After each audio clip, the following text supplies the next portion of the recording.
Welcome back. Vanthali નગરપાલિકાની ચૂંટણી જાહેર થતા જ મુખ્ય હરીફ પક્ષો ભાજપ અને કોંગ્રેસ કરોડો રૂપિયાના વિકાસ અમારા શાસનમાં થયા છે તેવા દાવા કરી રહ્યા છે। અહીંના સ્થાનિકો અને મતદારો હજુ પ્રાથમિક સુવિધાનો અભાવ હોવાના કારણે પરેશાન છે, ત્યારે ભાજપ કોંગ્રેસના દાવા સામે મતદારો બંનેની પોલ ખોલી રહ્યા છે।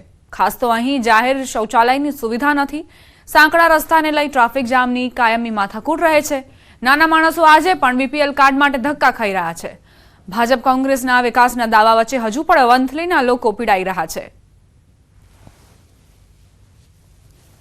જૂનાગઢ જિલ્લાની વંથલી નગરપાલિકાની ચૂંટણી જાહેર થઈ છે, ત્યારે કોંગ્રેસ અને ભાજપ બંને છે તે વિકાસના દાવાઓ કરી રહ્યા છે કે અમે એટલો વિકાસ કર્યો છે। ત્યારે આપણી સાથે છે તે વંથલીના સ્થાનિકો છે, એનો મૂળ જાણીએ કે કેવો વિકાસ થયો છે અથવા કેવો વિકાસ ઝંખી રહ્યા છે। શું લાગે છે તમને આજે? મારું નામ મગનભાઈ ભટ્ટી છે। વંથલીનો વિકાસ તો થયો છે થોડોક ભાજપના શાસન દરમિયાન, હજી એ વિકાસ કરે તો સારું, હજી થવો જોઈએ વિકાસ। ભાજપ કેવો વિકાસ ઈચ્છો છો?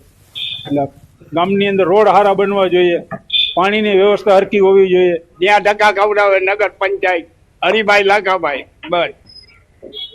ખાસ કરીને જોવા જાય તો બીપીએલ કાર્ડ ને લઈ અને સ્થાનિકો કહે છે કે બીપીએલ કાર્ડ ને લઈને ધક્કા ખવડાવે છે પણ કામ થતું નથી। વંથલીના સ્થાનિકો જણાવી રહ્યા છે ટ્રાફિક શૌચાલયના પ્રશ્ન છે તે લોકોને સ્થાનિકોને રડાવી રહ્યા છે। સાથે જે ભૂગર્ભ ગટરના કામ થયા છે તેમાં પણ અનેક પ્રકારના ભ્રષ્ટાચાર થઈ હોવાનું સ્થાનિકો જણાવી રહ્યા છે। ત્યારે કોંગ્રેસ અને ભાજપના દાવા છે કે અમે બહુમતી પાસ કરશું। ત્યારે 18 તારીખે વંથલીના મતદારો છે તે કોના ઉપર કળશ ઢોળશે તે જોવાનું રહ્યું। અતુલ વ્યાસ, ન્યૂઝ 18 ગુજરાતી, વંથલી। અમરેલી રાજુલા નગરપાલિકા વિસ્તારમાં વિધાનસભાના નાયબ દંડક કૌશિક વેકરિયાએ પ્રચારનો પ્રારંભ કર્યો।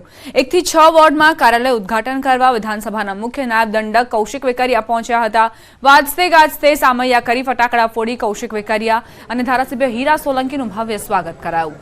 સ્થાનિક ધારાસભ્ય હીરા સોલંકી નાયબ દંડક કૌશિક વેકરિયા દ્વારા વિવિધ કાર્યાલય ખુલ્લા મૂક્યા હતા।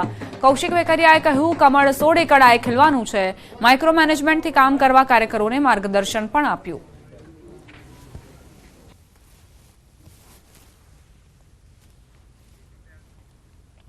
ભરૂચના સાંસદ મનસુખ વસાવાએ પોલીસ પર ગંભીર આરોપ મૂક્યા છે। સાંસદ મનસુખ વસાવાએ મુખ્યમંત્રી ભૂપેન્દ્ર પટેલ અને ગૃહમંત્રી હર્ષ સંઘવીને પત્ર લખ્યો, જેમાં નર્મદા જિલ્લાના આમલેથા પોલીસ સ્ટેશનના અધિકારીએ તાલુકા પંચાયતના સદસ્ય હિતેશ વસાવા અને તેમના પત્ની સુધા વસાવાને ખોટી રીતે કસ્ટડીમાં મૂકીને કાર્યવાહી કરી હોવાનો આરોપ મૂક્યો। જોકે ભરૂચ જિલ્લા પંચાયતના સભ્ય ભાવના વસાવાના ઘરમાં ઘૂસીને પીઆઈ પરમારે તોડફોડ કરી હતી અને તમે દારૂનો ધંધો કરતો હોવાના આરોપ મૂક્યા હતા। મનસુખ વસાવાએ આક્ષેપ કર્યો કે નર્મદા જિલ્લાના અમલેથા પોલીસ સ્ટેશનના અધિકારી કાયદાની ઉપરવટ જઈને કૃત્ય કર્યું છે। પ્રજા હેરાન થાય છે, કેટલાક પોલીસ અધિકારીઓ નફ્ફટ અને નાલાયક છે।